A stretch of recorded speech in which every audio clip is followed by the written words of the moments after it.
y Chile, ¿verdad? Y siempre los acontecimientos que se produjeron en Europa, de alguna forma, y bastante de manera directa, ¿verdad?, nos han provocado una problemática para nuestro país, ¿ya? Una problemática y sobre todo un aporte cultural, político, económico, religioso. De hecho, por ejemplo, ¿por qué en Chile hablamos español? La mayoría del pueblo chileno, ¿verdad?, profesa la fe cristiana por España. Porque España nos colonizó, ¿no es cierto?, y nos trajo la religión católica y el idioma español. Y eso es un hecho en sí mismo. Uno podría entrar a cuestionar, y de hecho es así hoy día, el proceso, cómo se produjo, los derechos humanos que se irrespetaron el tiempo de la conquista, por ejemplo, como en una oportunidad ya vimos, ¿no? ¿Verdad? Fue bastante dramático y traumático lo que pasó. Bueno, pero innegablemente el aporte del mundo hispano a Chile evidentemente es clave. Si no puede tampoco desconocerlo. Ustedes me están escuchando a mí, yo estoy hablando, ¿verdad?, de esta clase en un idioma externo a nosotros, que es el español, ¿verdad? Entonces, por eso es que a España y a Europa en general, en la historia se le da esa imagen. Pero eso no hay que para la duda que está en revisión. Hoy día fuertemente las raíces amerindias, ¿verdad?, cada vez cobran de mayor relieve. Bueno, partamos diciendo qué es lo que es la Edad Moderna. La Edad Moderna es el tercer periodo histórico en que comúnmente se divide la historia universal, comprendido entre los siglos XV y XVIII, luego de la Edad Media, antes de la llamada época contemporánea, ¿ya? Entonces, la Edad Media es un periodo de tiempo en el cual se va a empezar a construir las bases de lo que sería después la Edad Moderna. Edad Moderna significa textual edad nueva o tiempos nuevos. Por eso en algunos textos no se prefiere no hablarse de edad moderna, sino que más bien los tiempos modernos, ¿ya? Pero en el fondo la verdad que son como sinónimos históricos. La edad moderna es considerada una era de afianzamiento de los ideales del progreso, la comunicación y la razón, que serán considerados desde entonces los valores de la modernidad y seguirán más o menos vigentes hasta hoy en día. Esto contrapuesto a las consideraciones del curantismo y aislamiento de la Edad Media. Asemeja a la Edad Moderna con la antigüedad o época clásica, en la que florecieron la filosofía y las bellas artes. ¿Ya? Como vamos a ver después, ¿no, verdad? Los cimientos de la Edad Moderna fundamentalmente son 4, ¿cierto? En lo religioso sería la reforma religiosa, todo lo que tiene que ver con el protestantismo, ¿verdad? Y el impacto que provocó la ruptura del cristianismo europeo occidental, el afianzamiento del capitalismo como sistema económico mundial. Recuerden que el capitalismo nace en la Edad Media, ¿cierto? El capitalismo comercial, ¿verdad?, a fines de la Edad Media, pero se proyecta y se consolida en la Edad Moderna. La monarquía absoluta, que va a reemplazar al feudalismo como sistema político imperante. Los reyes van a recuperar el poder que habían perdido durante la Edad Media y van a constituir los primeros Estados-nación. Y la cuarta base de la Edad Moderna sería el Renacimiento. Esta gesta cultural, cuya cuna es Italia, fue Italia, ¿no es cierto?, con una generación de artistas, para muchos la más grande generación de artistas de la historia.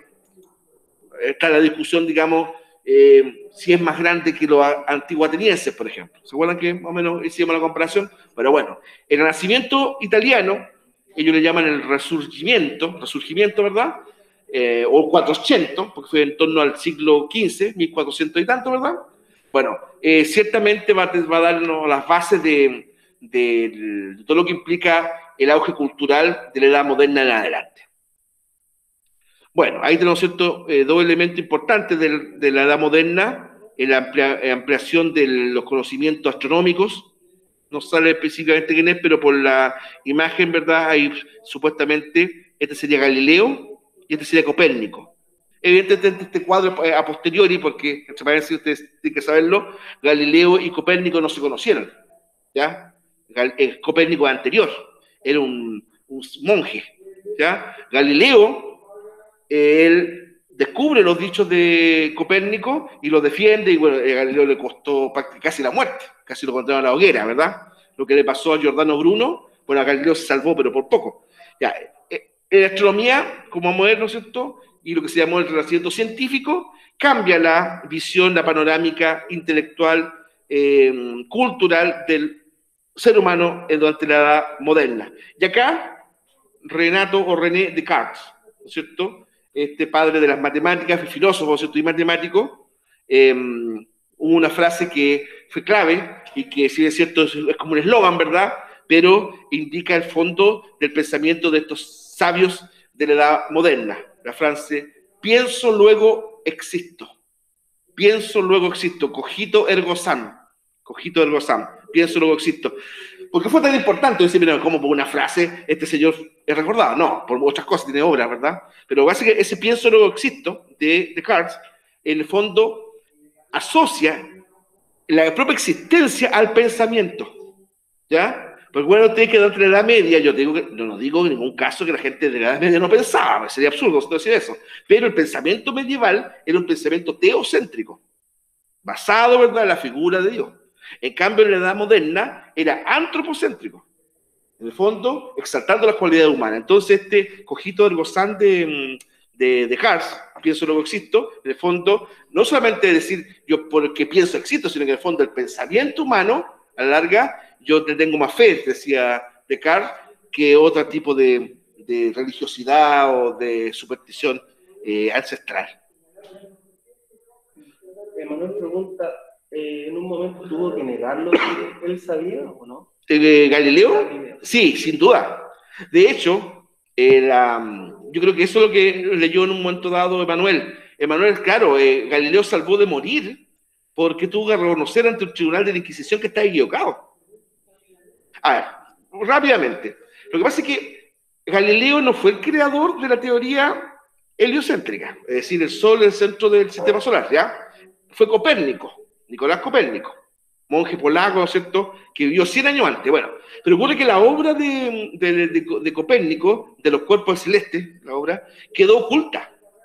Pero varios científicos, entre ellos Galileo, tuvieron esa obra en sus manos, y Galileo la defendió públicamente, ¿ya? Porque la Iglesia Católica, ¿verdad?, tenía como base la teoría geocéntrica de Ptolomeo, que decía que la Tierra era el centro del universo. El Sol y los planetas giran en torno a ella, ¿se dan cuenta? Entonces, creo que hace Galileo para salvar de la muerte, segura, tuvo que admitir que está equivocado. Está equivocado, y que no solamente que está equivocado, sino que iba a abstenerse de seguir enseñando eso, porque Galileo tenía una cátedra en la Universidad, me parece, de Florencia. Hay una leyenda que dice que cuando Copérnico, o sea, cuando Galileo zafó de la muerte, pero fue igual condenado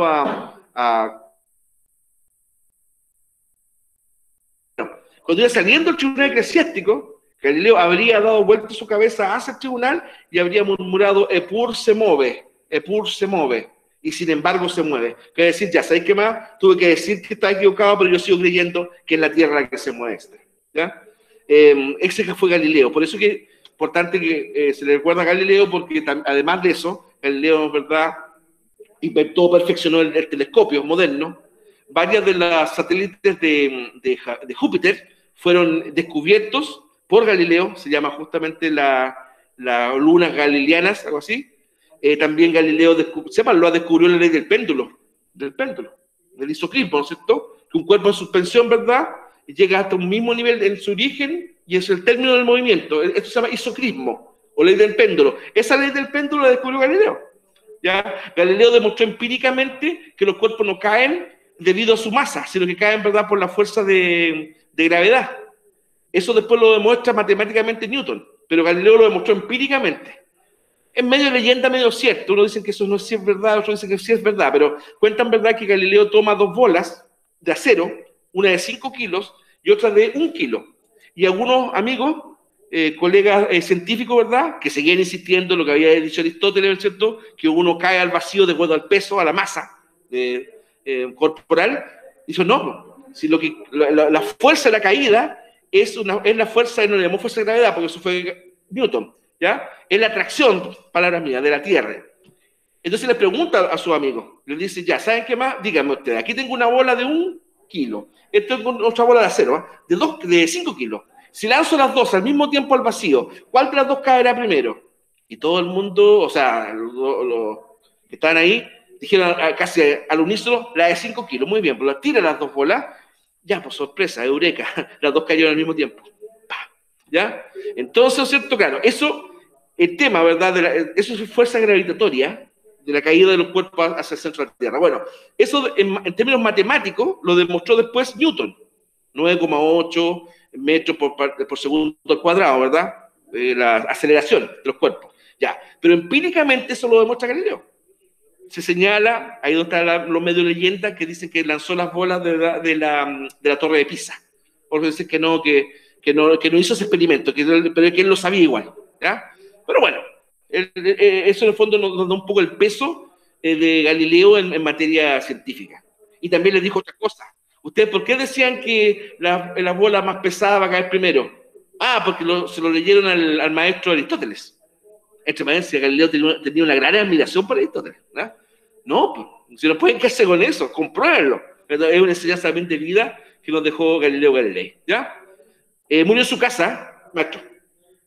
Manuel dice, debe haber sido fuerte, haber tenido que negar todo lo que sabía que era cierto. Sí, sí. Lo que pasa es que en paralelo a él, la Inquisición italiana quemó a Giordano Bruno, un sacerdote, ¿verdad?, que también defendía los mismos postulados de la órbita, etc. Giordano Bruno, se nombra poco Giordano Bruno, ¿eh? Fue un sacerdote que también estaba en la línea de Copérnico y que él llevó su pasión más allá y él se negó a negar lo que pensaba. Giordano Bruno, que era como más parecido a lo que decía Galileo. Pero Giordano Bruno lo quemaron, fue quemado en la hoguera. Este sacerdote científico también italiano. Entonces, Galileo, para evitar correr la suerte de Giordano, ¿ya? Él tuvo que fingir que se había dado cuenta, estaba equivocado. De todas formas, murió en su casa. No quedó libre, pero por lo menos murió en la hoguera. Para seguir con la materia, Juan pregunta, ¿quién es Copérnico? Copérnico es un científico polaco, Javier, ¿ya? Él vivió como siglo V en Polonia, sí. Era un monje. Entonces él hizo una obra que se llama De los cuerpos celestes. Y en esa obra de los cuerpos celestes, él describe lo que se llamó después teoría heliocéntrica. ¿Ya? Teoría heliocéntrica. Heliocéntrica, ¿verdad? En griego, helios es sol. ¿Ya?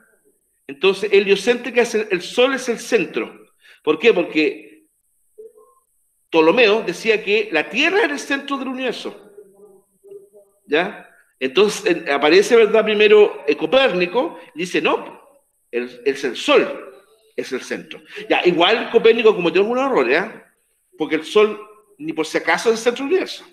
A lo más el sol es el centro de nuestro universo, es el sistema solar. ¿Ya? Y también dijo Copérnico, ¿verdad? Ya, del sol, ¿no es cierto? Y que la Tierra y los planetas giraban en torno a él en órbitas circulares. ¿Ya? En órbitas circulares. Los planetas, que me está quedando como feo, pero ustedes me perdonan, ya. Ya, eso es, ¿no es cierto? Claro. Pero pasa lo siguiente, después vino Kepler, un científico alemán, ¿verdad? Este es el Sol. Vamos a poner aquí. Esto fue el modelo que elaboró Copérnico. ¿Ya? El Sol y la Tierra y los planetas girando él en órbitas circulares, ¿ya? Usted piensa que esos son círculos, ¿no? Ya, entonces miren, pero Kepler después rectificó un poco eso. O grandemente. ¿Qué es lo que hizo Kepler? Dijo, ya está bien, pero las órbitas de los planetas en torno al Sol son elípticas. ¿Ya? Y cuya elipse, el Sol ocupa uno de sus focos. ¿Ya? Esto fue Kepler. Kepler dijo lo que estoy diciendo ahora. ¿Ya? ¿Te das cuenta? Claro, porque si fueran circulares, entonces no se entendería el tema de las estaciones del año. Claro, pues si un círculo, ¿verdad? Sería cualquier punto de la Tierra en torno al Sol sería equidistante. No podría haber un momento del año con más frío o más calor. Entonces ya, esos fueron los primeros indicios que convenció a Kepler que en el tema de las órbitas estaba equivocado Copérnico. Y ahí se da cuenta Kepler que las órbitas de la Tierra en torno al Sol son elípticas. Esto es una elipse, es como un círculo como alargado, así. Una elipse, ¿no es cierto? Interesante, ¿eh? Uno, por ejemplo, podría pensar que estas cosas siempre fueron... No, ¿no? Sí, en historia, en este caso en ciencia, se fueron descubriendo cosas, muchachos. Lo importante es que estas personas tuvieron la sagacidad, la perseverancia, la valentía, jugando sobre la vida, ¿no es cierto? Y sobre todo aportaron pruebas, ¿ya? Por ejemplo, el tema de que la Tierra ya, al comienzo de pensar, ya, esta es la Tierra, esta última cosa que digo de esta materia, me voy a quedarme anclado en esto, ¿eh? La Tierra, el eje, no sé, ya, todo el tema. Uno sabe que el movimiento de rotación en torno a su eje, ¿no es cierto? Un eje imaginario, ¿ya? La Tierra, entre paréntesis, gira de oeste a este, ¿eh? De oeste a este, ya. Pero ocurre que después se descubrió que no, la Tierra no es así. La Tierra, ¿no es cierto? Es como así, medio como de lado, ¿ya? Y el eje es inclinado. La Tierra es como está como de ladito así, ¿se dan cuenta? Y sí, es cierto que la Tierra gira de oeste a este, y eso forma el día. Pero el eje terrestre no es derechito, no es paradito, está como de lado así. ¿Se dan cuenta? Entonces, todos esos elementos, más encima, hoy día también se sabe, ¿no es cierto?, que la Tierra, al girar en torno al Sol, va dando unos saltitos, va como galopando, ¿ya? Eso se llama movimiento de precesión, eso como saltitos que da la Tierra, así, un pequeño galope. Nada de eso se sabía, obvio, eso se supo después, ya con mecanismos más bien modernos, lo mismo que la Tierra no gira así de forma tan recta, la gira como un trompo, que el polo sur sería como la parte de abajo del trompo, la Tierra gira algo así. Ahí. Así gira la Tierra. No sé si se me puede estar viendo ahí el movimiento del brazo. Se ve, ya. Eso se llama movimiento azimutal. Azimutal. Entonces, repito, pero todas estas cosas se descubrieron, ¿verdad? Mientras más tecnología tuvo el ser humano, por eso pudimos descubrir todo esto. Si no, no sabía nada de eso. Piensen ustedes que en el tiempo de Colón ni siquiera se sabía, mira, la gente del Mediterráneo no tenía muy claro hasta dónde llegaba el África. Hasta dónde llegaba Europa por el norte no había mucha claridad. Por eso que a muchos navegantes no les gustaba salirse ahí del estrecho de Gibraltar. ¿Cuántos siglos, por ejemplo, los chinos y los europeos no se conocieron entre sí? Se dice que el papá y los tíos de Marco Polo, ¿cierto?, fueron los primeros, ¿verdad? Marco Polo fue el segundo y él dejó su nombre, ¿verdad? Pero que antes de eso no había contacto entre los europeos y los chinos. Estamos hablando, de dos continentes que están cercanos. Entonces, por eso digo, esto es como lo apasionante de la historia. Esto te va dando cosas, uno va descubriendo, redescubriendo, rectificando cosas, claro. ¿Eh? Una última cosa. Parece que se los dije, discúlpenme. Hay científicos que sostienen y comprueban la mano que los tiranosaurios eran carroñeros y no eran cazadores. Que por la forma anatómica del tiranosaurio lo más podía comer carroña, que no corría porque se podía caer, ¿ya? Si eso se comprueba que es así, a forma absoluta, hay que tomar todo el Jurassic Park, las películas, al tacho, porque están mal hechas. Imagínense. Entonces eso que te demuestra, más allá de la anécdota, que la historia es así, pues, tiene esa como ventaja, desventaja. ¿Por qué digo ventaja? Porque es interesante. Pues te lleva, no sé, a descubrir cosas. Desventaja, que de repente hay situaciones que uno da por sentado y que después se descubren que eran, no digo falsedades, ojo, no digo falsedades, sino que digo más bien equívocos. Producto de, a lo mejor, de una mala evidencia, ¿ya? Bueno, usualmente se ubica en la época moderna, ¿verdad? Eso parece que ya lo dije, me enredé con tanto experimento, pero los eventos que marcan, ya, toma Constantinopla, fin del Imperio Romano de Oriente. Claro, y otros dicen, ¿no es cierto?, que eso es de cuando comienza la edad moderna, ¿ya? Por ejemplo, cuando llega Cristóbal Colón a América, por ejemplo, los europeos a América, se dice que ahí se inicia la edad moderna. Los eventos, en cambio, que sentencian el fin, generalmente ahí es la Revolución Francesa, 1789. También la independencia de Estados Unidos, ¿verdad?, 1676, pero en torno a esos dos hechos. Otros dicen segunda mitad del siglo XVIII, mejor, porque también hay que usar la Ilustración como movimiento de la razón. Según otros autores, también podría tomarse como marcador desde su fin a las guerras de independencia hispanoamericanas. A partir de entonces hablaríamos de la edad contemporánea o la contemporaneidad. ¿Ya? Contemporaneidad. Aquí está la línea de tiempo, ¿cierto?, de la edad moderna, ¿no es cierto? De hecho, esto también es importante, que a la invención de la imprenta, Yo he visto hartas fechas de invención del imprenta, 1440, 1448, 1451, etc. ¿Ya? Pero en torno a la segunda mitad del siglo XV. Eso fue por Juan Gutenberg, alemán. ¿Ya? La caída de Constantinopla, como lo dijimos, la llegada de Colón a América, después distintos elementos de la Edad Moderna. Las tesis de Lutero, cuando se produce el quiebre religioso en la Europa occidental, ¿ya? La reforma religiosa, cuando la Iglesia Católica desde dentro intenta producir cambios. Y te digo, esto es cíclico, ¿eh? Usted me preguntar qué tengo que ver con lo que estoy pasando, pero por mucho una noticia. Ayer en la noche murió Fernando Karadima. Murió Karadima, a los 90 años. El ícono del abuso sexual al interior de la iglesia. De hecho, su caso después dio pie a muchas otras denuncias, ¿no es cierto? Usted, pero profe, estamos en historia, sí, pero es que a lo largo de la historia, la institución como la Iglesia Católica tuvo crisis morales muy fuertes, en la Edad Media, por ejemplo. Los vicios de la Iglesia Católica en la Edad Media tuvieron como corolario las acusaciones y movimientos reformistas de Lutero, de Martín Lutero, ¿ya? Que el vicio que él vio cuando fue a Roma, el agente del Vaticano y su alrededor, de verdad, fue tan grande que llegó asqueado a Alemania. Y ahí, ¿no es cierto?, colocan las 95 tesis que están por ahí, ¿ya? Y que eso a la larga le van a provocar su expulsión de la iglesia. Lutero fue ex sacerdote primero, y después reformista, ¿ven? Entonces, son situaciones que no son tan nuevas. Lo que pasa es que los medios de comunicación actual, ¿verdad?, y sobre todo la presencia de abusos contra menores de edad, hace tan fuerte y sensible el tema, ¿ya? El daño que a muchas personas de fe sincera le puede haber provocado las malas conductas de hombres de fe, sin duda es muy, muy fuerte. Y eso en toda época ha sido así, ¿ya? Bueno, tenemos, ¿verdad?, también como elemento importante de la edad moderna, Newton formula la ley de gravitación universal. Cuenta la leyenda, ¿verdad?, que él empezó a razonar en torno a eso a partir de una manzana que le cayó en la cabeza. Ustedes saben el tema de la manzana, que Newton estaba leyendo, haciendo ejercicios matemáticos, de su profesión, ¿no es cierto?, debajo de un manzano, en una pequeña huerta que él tenía. Y de repente, del manzano, una manzana madura cae y le pega en la cabeza. Y ahí empieza a razonar, pero ¿por qué la manzana cayó? ¿Por qué no se fue hacia arriba?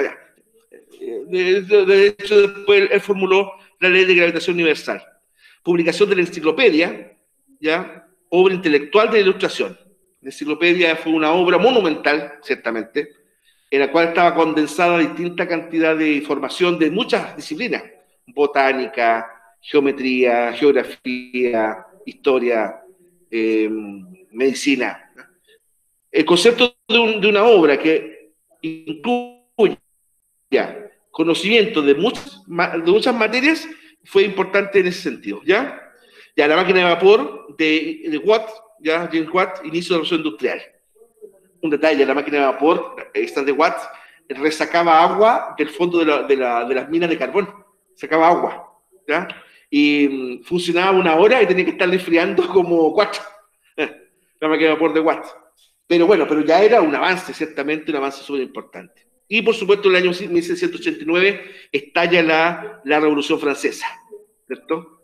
El 14 de julio, que estuvimos hace poco de aniversario, ¿verdad? La llamada toma de la Bastilla, que una multitud, ¿no es cierto?, del pueblo francés ataca y después demuele en la cárcel de la Bastilla, símbolo del poder real. ¿Sí? ¿Estás temblando? Sí. Un pequeño temblor, chicos, no es nada grave. Fue más el ruido que otra cosa. Sí. Fue con harto ruido, ¿no? Sí, tembló entre colegas al lado, también está haciendo lo mismo. Así que tranqui. Una vez nos tocó estando en la otra sala, presencial un temblor, pues, hubo chicos que casi estaban en la calle ya. Bueno, una anécdota cortísima de un temblor, ¿eh? Hace muchos años, ¿eh? Esto es década del 60, en Nogales, había un sacerdote español que estaba ahí en la parroquia de Nogales, y él siempre se reía de los feligreses cuando temblaban, porque en la parte de España, digamos, donde él venía, no había temblores, y cuentan de una oportunidad que vino un temblor muy fuerte. Oye, pero la gente después se mataba de la risa. El cura se arremangando la sotana, estaba parado en medio de la calle, y el mismo que se reía de los demás. Bueno, era un ser humano, por supuesto, era un buen sacerdote, sí. En Nogales fue esta anécdota. Ya, pues se pasó el temblor. Sigamos. El Renacimiento. Una de las grandes revoluciones que trajo consigo la Edad Moderna tuvo que ver con el nuevo aliento de las artes y al pensamiento occidental, fruto del éxodo de los pensadores griegos de la antigua Bizancio, conquistada por los otomanos hacia Italia. ¿Ya? Otra importante fuente de los descubrimientos estéticos y humanísticos provino de la Reconquista Española, que había estado bajo dominio árabe durante 500 años de florecimiento cultural mestizo. ¿Ya? Claro, de hecho, por ejemplo, una de las causas que se señala que dio origen al Renacimiento italiano fue que, como cae el Imperio Bizantino, en 1753, en manos de los turcos, ¿verdad? Distintos sabios, artistas, pensadores, artistas plásticos, escultores, pintores, etc., antes que la ciudad cayera en poder de los turcos, ellos huyen de Bizancio hacia Italia. Y eso habría sido el puntapié inicial del Renacimiento italiano. Ya, porque incorporaron a la cultura italiana.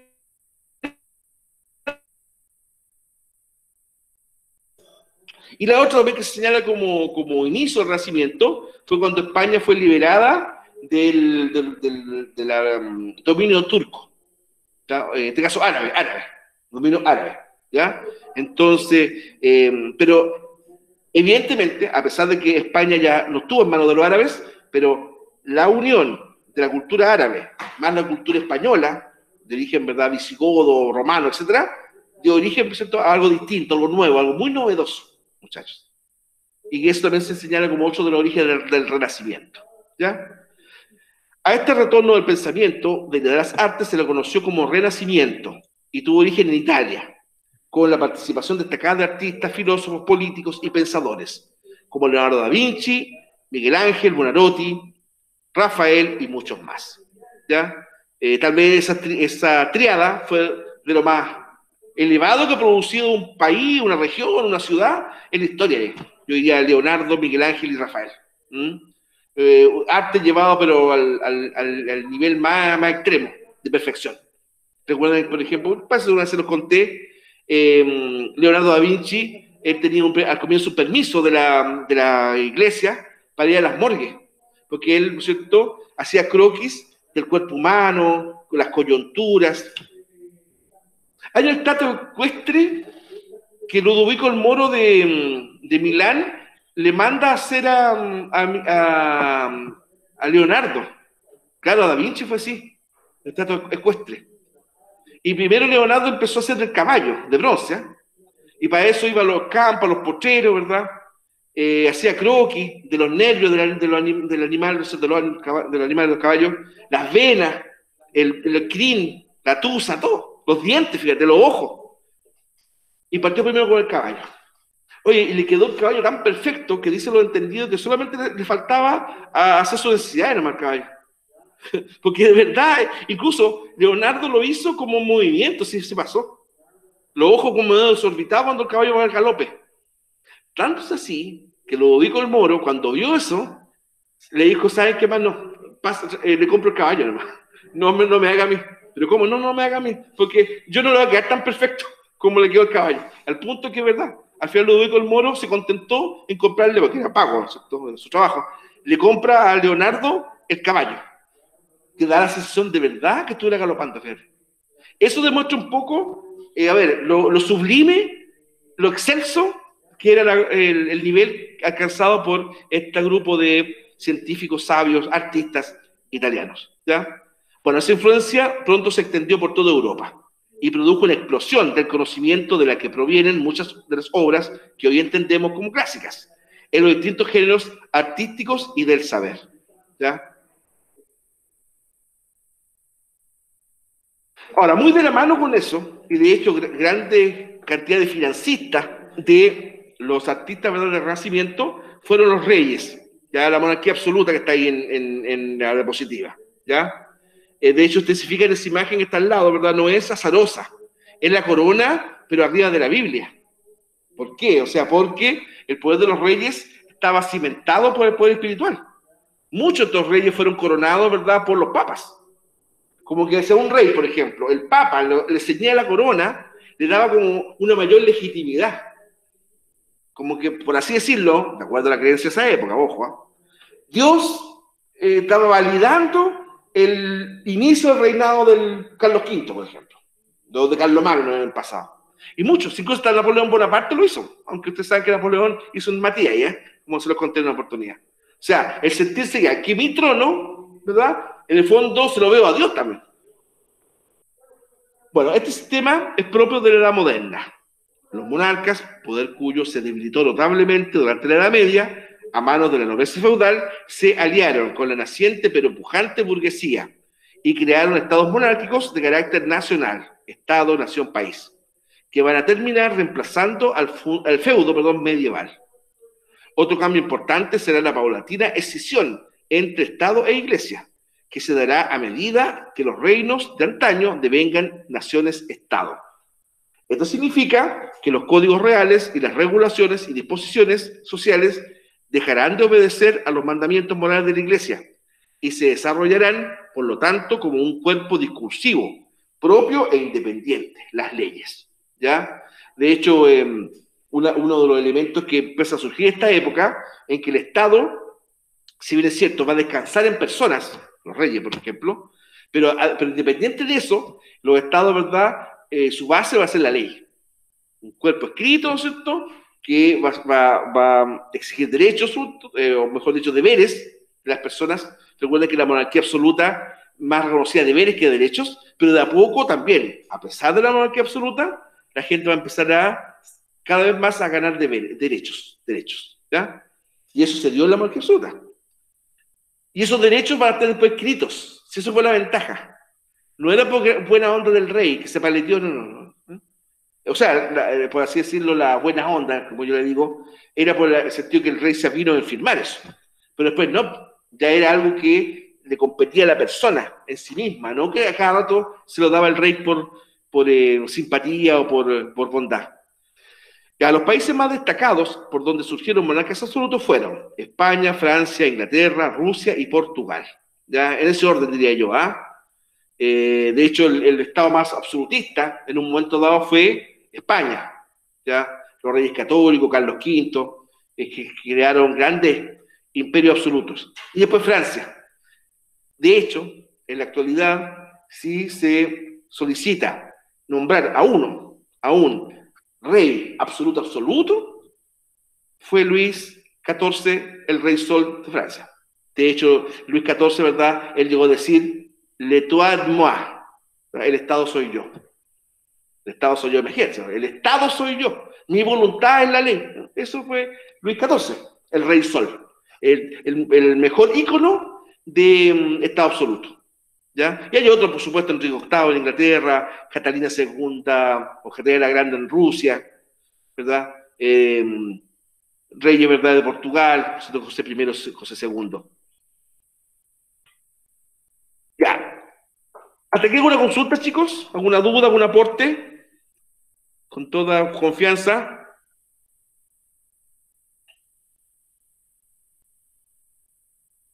Entonces recordemos, ¿verdad?, los primeros íconos, vamos a ver un poco.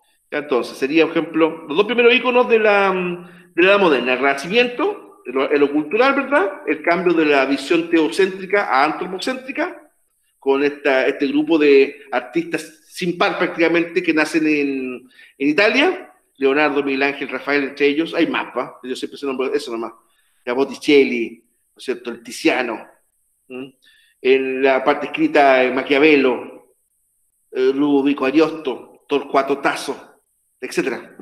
La lista es larguísima. Ya, y después, eso es lo cultural, y lo artístico, la monarquía absoluta, ¿no es cierto?, en que los reyes formaron estados absolutistas, cuya creencia es que Dios les daba el poder a los reyes, como sale esa imagen de la corona sobre la Biblia, ¿ya? Nacen ahí las leyes en los primeros estados-naciones. Ahí ya se dejó de hablar de un poder regional, un poder feudal, sino que el rey tenía un poder nacional. Ahí de verdad podemos empezar a hablar de Francia, podemos empezar a hablar de España, podemos empezar a hablar, ¿no es cierto?, de Inglaterra. Antes no, eran en regiones. Bueno, ¿en qué lugares se hicieron más patentes estos sistemas absolutos, lo que sale ahí, pues España, Francia, Inglaterra, Rusia y Portugal. Ya yo di algunos ejemplos de reyes absolutos de esos países. Maestro. Hay una pregunta, Manuel. Pregunte. Durante la época moderna, ¿cómo se veía la esclavitud? O sea, la esclavitud estuvo presente. Ya lo que pasa es que estos pensadores, por ejemplo, ya lo he ilustrado, ¿verdad? Que defendían la libertad del ser humano, el hombre es un ser libre, ¿ya? Incluso muchos de ellos caían como en la contradicción de tener ellos mismos esclavos. La esclavitud se mantuvo. Yo diría que la esclavitud empieza a terminarse en la edad contemporánea. No sé, pues 1865 Estados Unidos, 1823 Chile, ¿ya? O sea, la esclavitud era considerada, ¿verdad?, un mal, pero lo toleraban. Estamos hablando de la edad moderna, ¿ya? Y de forma bastante tardía se empezó a eliminar la esclavitud a nivel mundial, ¿ya? Ahora, que los dichos de la Ilustración, por ejemplo, ayudó, ¿ya?, ciertamente, a tener argumentos contra la esclavitud, por supuesto, ¿ya? Pero debemos decirlo que en la época de la Edad Moderna la esclavitud estaba lejos de acabarse, ¿ya? Estados Unidos, por ejemplo, tuvo una guerra, el norte contra el sur, ¿no es cierto? 1861-1865. Lincoln, todo el tema de la esclavitud. Ahora, en Chile se da el caso que la eliminamos pronto, la esclavitud. Hay elementos que lo explican, había muy pocos esclavos, ¿verdad? Pero Chile, después de Dinamarca, ¿verdad?, es el segundo país en el mundo que eliminó la esclavitud. Brasil se demoró mucho más, obviamente. ¿Por qué digo obviamente? Porque la economía de esos países, el sur de Estados Unidos, Brasil y otros, dependían de la mano de obra esclava. En cambio en Chile no, porque en lugar de los esclavos fue ocupado por los mestizos, por los indígenas, con las encomiendas. ¿Se da cuenta? Entonces, la esclavitud que hubo en Chile, pero no fue muy masiva. No fue muy masiva. La principal oleada de personas de origen africano, ¿verdad?, no se cremaron en Chile. Pues, Colombia, no sé, pues, Ecuador, Perú, ciertamente, Venezuela, Brasil, Centroamérica, etcétera. Obviamente esos países tenían un clima más propicio para la aclimatación de los esclavos. Y en Chile no fue así. Y además que el costo era muy elevado. El tener esclavos era un lujo, ojo, mira lo que estoy diciendo. Porque era muy caro desde el punto de vista económico comprar esclavos. Entonces, todos esos elementos contribuyeron a que en Chile hubo poca esclavitud en tiempos coloniales. La oleada de personas de origen africano es posterior. ¿Ya? Bueno, el mercantilismo. El mercantilismo es el encuentro entre las diversas regiones mundiales, Eurasia, América y Australia, dará pie a la construcción de un encuentro global de bienes que tendrá como epicentro a las grandes ciudades de los reinos europeos y asiáticos. Esto además propició la esclavitud y el sometimiento de los pueblos jóvenes del nuevo y novísimo mundo, lo cual impulsó la economía de las naciones dominantes en un saqueo histórico sin precedentes. Eso también es verdad, ahí uno no puede sino que señalarlo.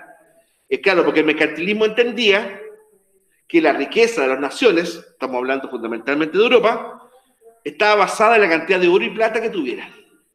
¿Ya?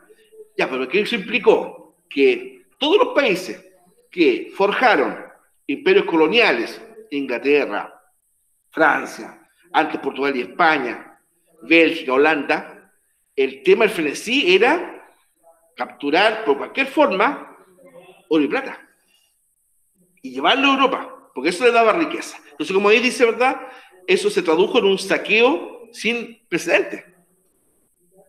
Incluso hubo otros países que empezaron a darse cuenta que era más rentable atacar a los galeones que iban con oro. Todo el proceso de los piratas corsarios y filibusteros, ¿verdad?, ingleses, franceses y holandeses, se da en ese contexto. ¿Te das cuenta? Entonces, ahora, se denomina mercantilismo a un conjunto de ideas ya políticas y económicas que se desarrollaron durante el siglo XVI, XVII y la primera mitad del siglo XVIII en Europa. Se caracterizó por una fuerte intervención del Estado en la economía, coincidente con el desarrollo del absolutismo monárquico. ¿Ya? Entonces, ¿verdad? Ahí tenemos una definición que la voy a destacar, ¿verdad? ¿No es cierto? Ahí. Entonces, creo que el mercantilismo, un conjunto de ideas políticas o ideas económicas que se desarrollaron ya en Europa durante el siglo, el primera mitad del siglo XVI, XVII y XVIII. Ya. Entonces, fuerte intervención del Estado en la economía.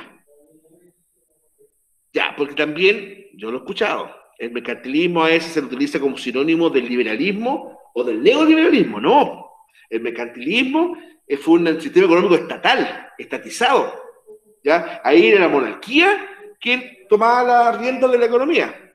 ¿Ya? Lo que pasa es que ¿dónde está como la cercanía un poco? Que el mercantilismo también se basaba fundamentalmente en el comercio, ¿ya? Pagado en oro y plata.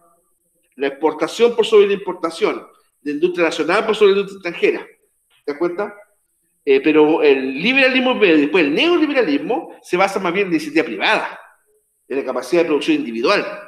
Por eso es que ambos, sobre todo el segundo, ¿verdad?, provoca tanta desigualdad, ¿no? Pero el mercantilismo es otro proceso.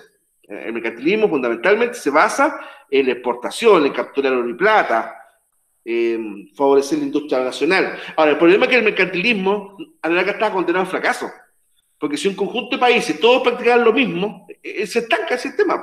Porque ¿en qué funciona un mercado mundial? Que todos vendan y compren. Pues si todos no venden o intentan solo vender y comprar poco, el sistema se estanca. Por eso que el mercantilismo después decae tan fuertemente. ¿Se dan cuenta? Y obviamente el mercantilismo va de la mano del absolutismo. ¿Ya? En democracia sería bastante complejo practicar un mercantilismo, muy complicado, digamos.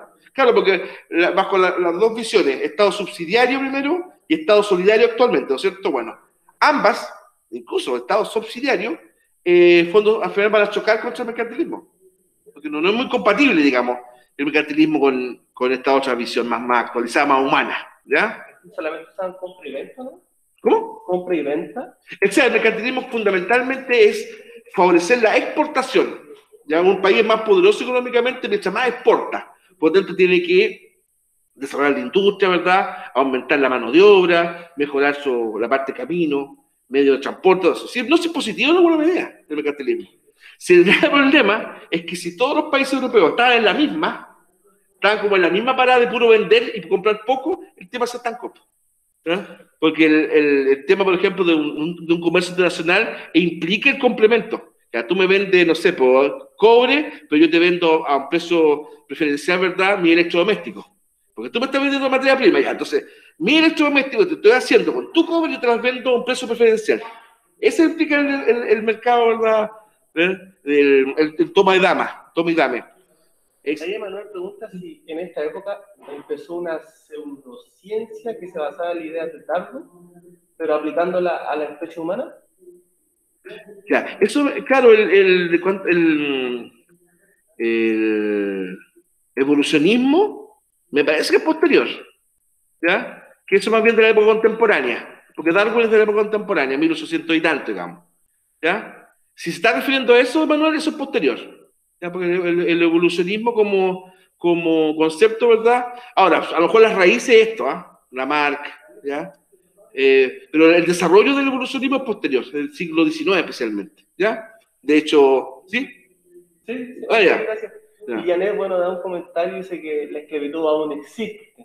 No, sí, pero, sí. Solamente lo cambiaron el nombre de empleo, dice. La esclavitud existe ya en el sentido de que hay países que encubiertamente practican la esclavitud. Ahora es distinto un empleo mal pagado, eso es otro cuento, que es un abuso, por supuesto, laboral, ¿ya? Pero la esclavitud es cuando tú no puedes disponer de tu vida, de tus movimientos ni de nada. Te hubiera sido profesor de trabajo, no tengo que... Pero claro, pero lo que hace que jurídicamente la esclavitud de la persona se le cataloga como que pertenece a alguien, a un propietario, ¿ya? Entonces esa es la gran diferencia con un empleo mal pagado, etc. ¿Ya? Y de hecho, por ejemplo, el fugitivo esclavo recibe la pena del infierno. ¿Te das cuenta? Pero, ojo, rescato lo que tú dices, Janet, es que se ha descubierto distintos casos, una vez en Paraguay fue un escándalo, de Paraguay. ¿Sí? Que aquí en Chile, pues, inmigrantes asiáticos, que otros asiáticos, empresarios, ¿verdad?, los tenían como esclavos, pues, en sus negocios. ¿Te acuerdas de esos inmigrantes chinos ahí en Villa Alemana? Que prácticamente los tenían encerrados, no tengo que increíble. ¿ya? Entonces hay como forma de esclavitud como disfrazada, así, ¿ya? Algún tipo de esclavitud sexual todavía se da. Por eso los distintos países, ¿verdad?, con sus policías, son bastante acuciosos en investigar y combatir eso.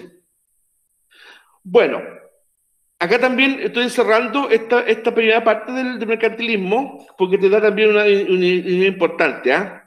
De hecho, el mercantilismo de origen, o sea, esta idea, digamos, mercantilismo, va a dar origen a lo que posteriormente se entendió como el imperialismo o colonialismo.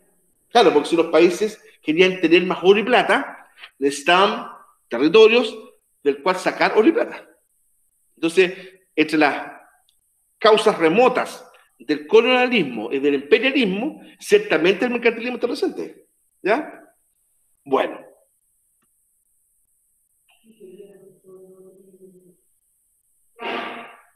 Hay un detalle, de verdad. En el curso hay un estudiante peruano-boliviano. Pregunto, no sé. Ya, ¿por qué pregunto eso? Porque algunos libros de historia, ¿ya? Señalan que la guerra del Pacífico, por ejemplo, con historia vista desde Perú y desde Bolivia, digamos, fue la voracidad de Chile en capturar salitre. Y si uno lo analiza, no está tan errado eso. El salitre ciertamente fue una cosa importante de la guerra del Pacífico, es evidente, digamos. ¿Ya? Ahora, además de la causa económica, que fue el salitre, hay que buscar de tipo jurídica. El irrespeto por parte de Bolivia de un tratado, ¿verdad?, que provocó la guerra, pero evidentemente el tema del salitre y la ganancia y la riqueza que provocaba su venta estuvo detrás de la guerra del Pacífico. Si eso no podemos considerarlo. Entonces, siempre el tema económico va a estar como detrás mano de todo lo que pasa con la humanidad. Para eso yo les comentaba, vean ustedes reportajes sobre la arista económica del COVID, muchachos. La arista económica del COVID. Ganancia que obtienen los laboratorios por las vacunas. Estos insumos. Es disculpe la palabra, es una porrada de millones de dólares. Es increíble, llega a dar escalofrío. Llega a dar escalofrío. La cantidad de plata que se maneja en torno al COVID, muchachos. Yo no estoy diciendo que es un invento, ojo, no estoy yendo por ese lado, no. Pero de que haya un tema económico muy fuerte en torno al COVID y cómo combatirlo, evidentemente que así. Sí, parece que me estoy repitiendo, disculpen. Me está sonando como repetido, ojo, fue la noche. Los contratos que forman los laboratorios con los países, por ejemplo. Son siderales la cantidad de dinero que se maneja. ¿Ya? Entonces, ¿por qué estoy diciendo esto? Porque el tema económico, lamentablemente, está muchas veces, o siempre, diría yo, detrás de muchos procesos humanos. Los grandes descubrimientos, por ejemplo, Colón y todo el tema. Ya, el tema de la fe, de llevar la palabra de Cristo a los indígenas. Ya, pero evidentemente el tema era obtener riqueza. Eso es así. Entonces, no es un consuelo, no es mal de mucho consuelo tonto, no, pero que eso sea un tema repetitivo en la historia de la humanidad es repetitivo. Pues, ¿cuánto vale una mascarilla? Pensémoslo. Uno compra una mascarilla, un paquete, bueno, multipliquemos eso por el uso, pueden ser cambiarla, y eso. No, sí, verdad. Llega a dar escalofrío el temita. El escorgel, por ejemplo. Porque eso no es nada de eso, aquí no pagamos ya, se paga de una forma. O lo pagamos de forma directa si compramos, o lo paga el Estado comprándolo y entregándolo, ¿no es cierto? Ya. Las dos formas son pagadas. No es gratis. No, pues si no es gratis. Ya, me cambié de tema, disculpen, vuelvo a reforma religiosa, ¿ya? Sí, porque me fui para otro lado. Dice, pero está bien. ¿Está bien? Sí, pues sí, terminé, pues esta cosa, ¿cuánto costará? ¿Cuánto costará esto? ¿Se le dan unas 3 lucas esto? Yo creo. Mira, 3 luquitas. Más el líquido. Claro, imagínate. Esto ya es un tema económico. Multiplicamos por el stock que esto implica, este aparato. Entonces, imagínate. Aprovechando. Aprovechando, gracias. Gracias. ¿Ves, pro? Entonces, no, sí, es fuerte este asunto. Es muy complicado. Ahí Janet, sí, otro comentario. Sí, por supuesto, Janet. Dice que los millonarios y accionistas chilenos aumentaron su fortuna en plena pandemia y crisis mundial. Sí, no, sin duda. Sin duda que la fortuna aumentaron. Ha aumentado. Creció la cantidad de dinero. ¿Ya? Raro. Qué raro. Bueno, y Como diría, ¿cómo se llama? sospechosa Claro, el asunto. el asunto. Bien, por reforma religiosa, muchachos, nos va quedando unos 6 minutitos. Dice, la nueva sociedad urbana insurgente entra pronto en conflicto con las grandes religiones occidentales, sobre todo el cristianismo, cuya iglesia, ya escindida de la ortodoxa, sufre numerosos movimientos reformistas. Esto da pie a la reforma protestante de Lutero, y a la respuesta conservadora de la contrarreforma, protagonizada sobre todo por España, y transmitida al Nuevo Mundo mediante sus colonias.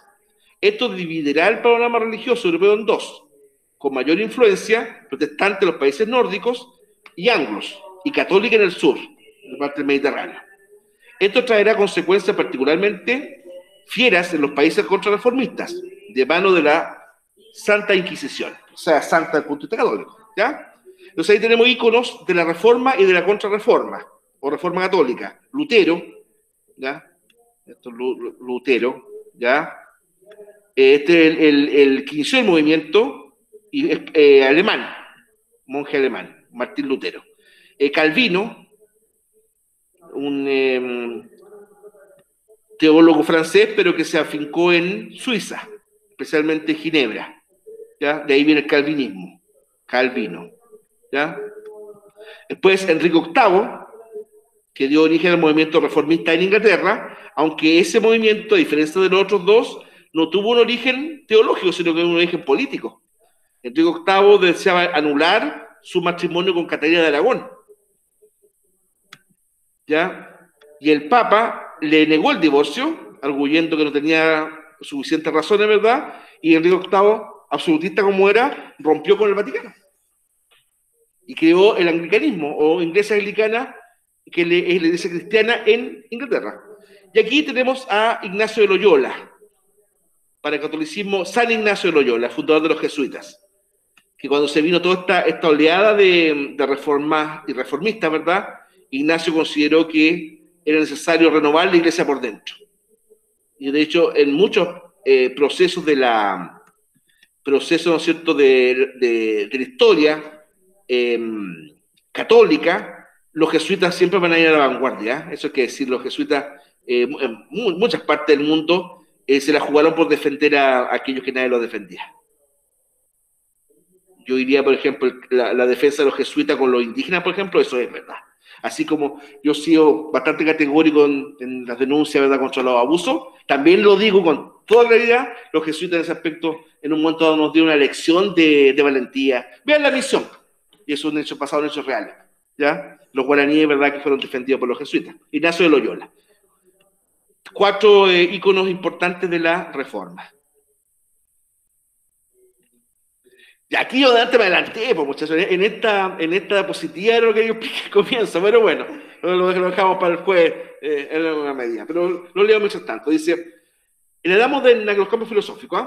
En la edad moderna y sobre todo el Renacimiento centrarán en el hombre su perspectiva, que en tiempos medievales se centraba en Dios.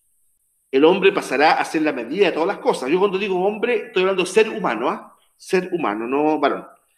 Y mediante la recuperación y revalorización de las culturas de la antigüedad pagana, especialmente la tradición greco-romana, se dará impulso a la fe en la razón humana. Así surge el humanismo, el racionalismo y posteriormente la ilustración, doctrinas de pensamiento que darán un empuje enorme a las artes, en especial a las ciencias, que serán pródigas en descubrimientos, teorizaciones y fabricación de nuevos instrumentos, particularmente cuando no estén sometidas a la vigilancia inquisitorial de los países protestantes, ¿ya? Entonces, evidentemente el desarrollo del pensamiento, de la ciencia moderna, estuvo de la mano con esta visión más libertaria. Destacan los aportes de Nicolás Copérnico, ¿verdad? Que está aquí arriba, Copérnico, Galileo Galilei, ¿ya? Kepler, Newton.